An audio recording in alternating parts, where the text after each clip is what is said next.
বিএনপির সাথে জোট করে ভিপি নূরের দল কঠিন পরিস্থিতিতে। মুহূর্তেই উচিত শিক্ষা পেল ভিপি নূরের দল গণ অধিকার পরিষদ। কি ঘটেছে দেখেন দর্শক।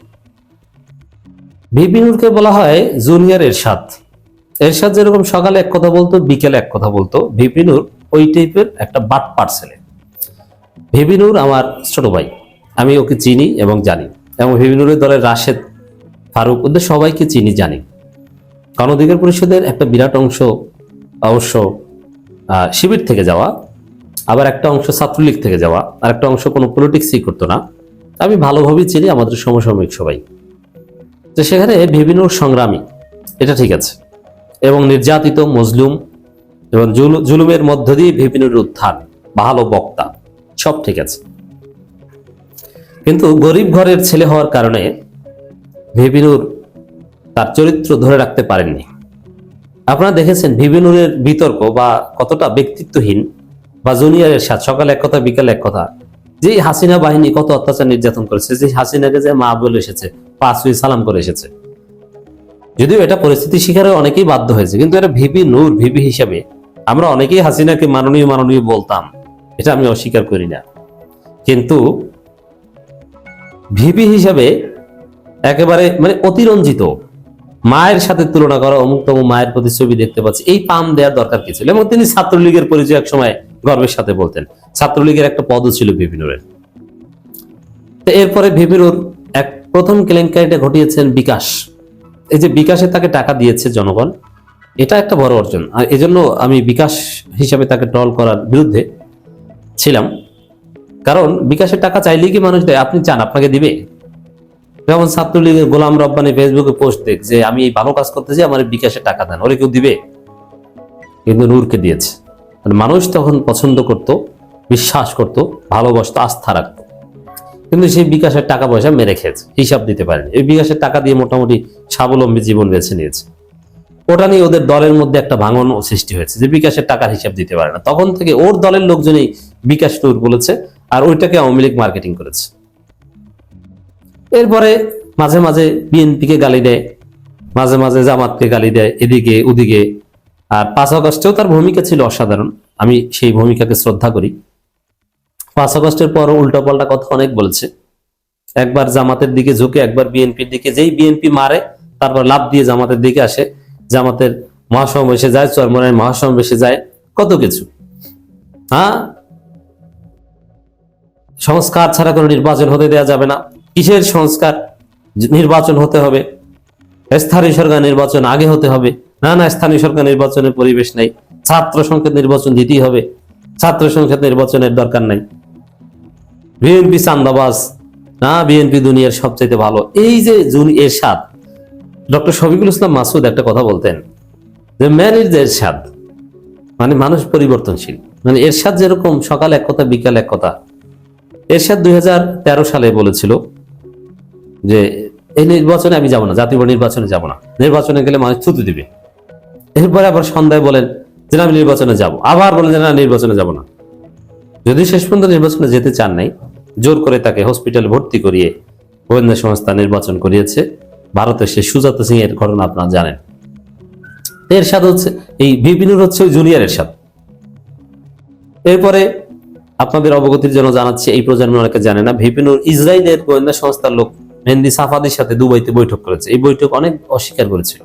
এখন এমন সময় এই বৈঠকটা করেছিল দুবাইতে, ইসরায়েলের সাথে বৈঠকের কারণে বিএনপির এক নেতা আসলাম চৌধুরী এখন নাকি নমিনেশনও পেয়েছেন, তাকে অনেক বছর, প্রায় 12-13 বছর নাকি জেল কাটতে হয়েছে ইসরায়েলের সাথে বৈঠক করা, 10 বছর প্লাস। হাসিনা ছাড়েনি, হাসিনা নিজেই ইসরায়েলের দালাল। কিন্তু তারপরও মানে হাসিনার কথা হচ্ছে যে ভাই দালালি আমি একা করব, আমার ছেলে বৈঠক করবে, অন্য কেউ করবে তাকে ধরবো, কারণ এটা হয়রানি করার একটা সুযোগ। আসলাম চৌধুরীকে প্রায় 10 বছর প্লাস জেল খাটিয়েছে। কিন্তু ভিপি নূর এমন আকাম করেছেন যে সাফাদির সাথে বৈঠক করেছেন তো করেছেন, এটা একদম সত্য। কিন্তু যেই দেখেছেন যে না অবস্থা খারাপ, দেশে আসলে ধরা পড়বো, গুঞ্জন উঠে গেল যে ভিপি নূর আর দেশে আসবে না, ধরা খেয়ে গেছে এই দেশ থেকে ওই দেশ, ওই দেশ থেকে, তখন ভারতের গোয়েন্দা সংস্থার সাথে রয়ের সাথে মিটিং করলো। তো বললো যে ঠিক আছে, না ইসরায়েল এটা তো আমরাই, বাবা তুমি ভয় পাও কেন, তুমি যাও, আমি হাসিনাকে বলে দিচ্ছি। ক্লিয়ারেন্স দিয়েছে, দেশে আসলে কিচ্ছু হবে না, ভিপি নূর দেশে এসেছে। এই হচ্ছে ঘটনা। যখন ভিপি নূর সাফাদির সাথে বৈঠক করেছিল তখন জামাত বিএনপির কেউ বিশ্বাস করে না। তা আমি বলেছিলাম ভিডিওতে যে বৈঠক করেছিল এটাই সত্য।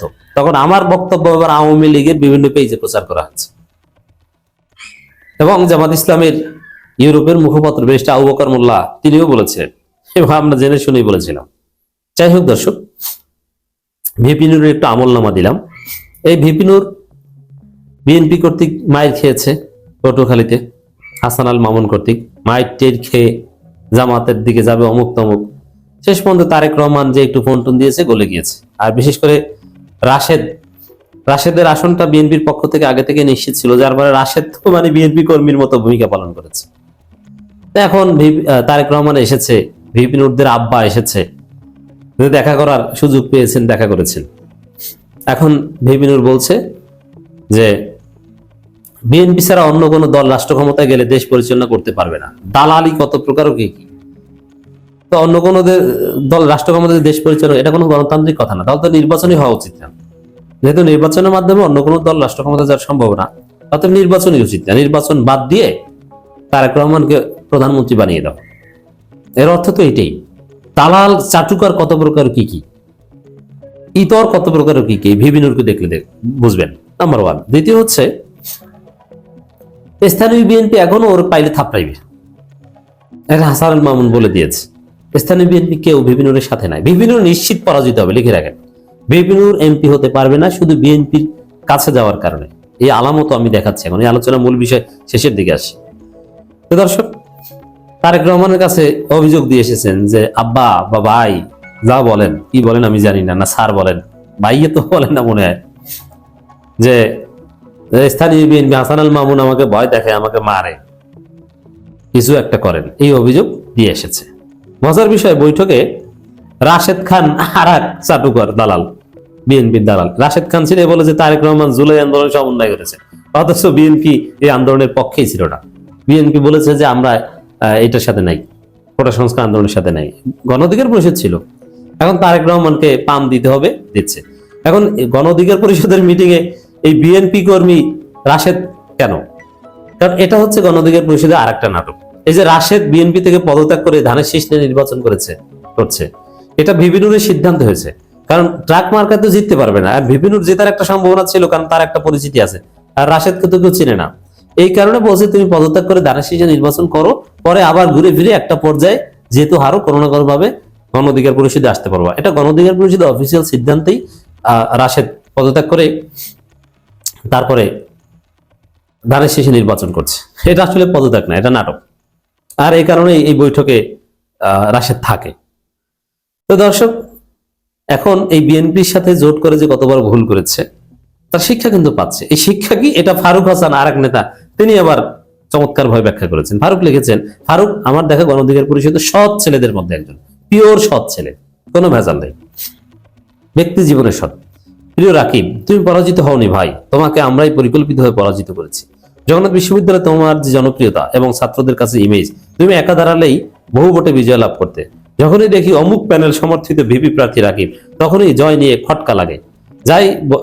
যাই হোক, বলার কিছু নেই, পরবর্তী লড়াইয়ের জন্য শুভকামনা রইল। এর মানে বিএনপির সাথে জোট করার কারণেই ছাত্র অধিকার পরিষদ নেতা জগন্নাথ বিশ্ববিদ্যালয়ে পরাজিত হয়েছে। তাই বিএনপি একটা ভাইরাস, এটা ফারুকও মনে করে। শুধু ফারুক না, এই বিএনপির সাথে জোট করতে যে পুরো গণ অধিকার পরিষদ কার্যত ভেঙে গিয়েছে, ধ্বংস হয়ে গিয়েছে। গণ অধিকার পরিষদ বলতে কোনো দল বাংলাদেশে এখন আর নাই।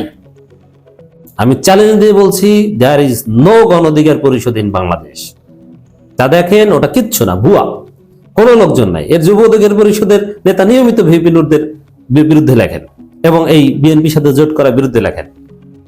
অতএব গণ অধিকার পরিষদ কার্যত ভেঙে গিয়েছে এবং নিজেরাই বিলুপ্ত করে দিয়েছে কার্যত। ওই যে রাশেদকে বলেছে তুমি পদত্যাগ করো, আবার হাসান আল মামুন কি করবো, বেচারার আবার কিছু নাই, কোনো পরিচয় টরিচয় তেমন নাই, কতদিন আবার তাকে আবার কেউ দিবে না। এখন ফারুক, তারও কিছু করার নাই, খুব হতাশ। আমি জানি যে এতদিন যে ন্যারেটিভ নির্মাণ করলো, মানে একদম একটা বিব্রতকর পরিস্থিতি। এখন গণ অধিকার পরিষদ যতটুকু ছিল ততটুকু শেষ হয়ে গেছে বিএনপির সাথে জোট করার কারণে তাদের সাংগঠনিক ভিত্তিও নাই, নতুন রাজনীতিও নাই, চান্দাবাজদের দলে গেল। এমনকি রাকিবের মতো জনপ্রিয় প্রার্থী জগন্নাথ বিশ্ববিদ্যালয়ে পরাজিত হয়। কঠিন শিক্ষা পেতে শুরু করেছে গণ অধিকার পরিষদ, ভিপি নুরের দল।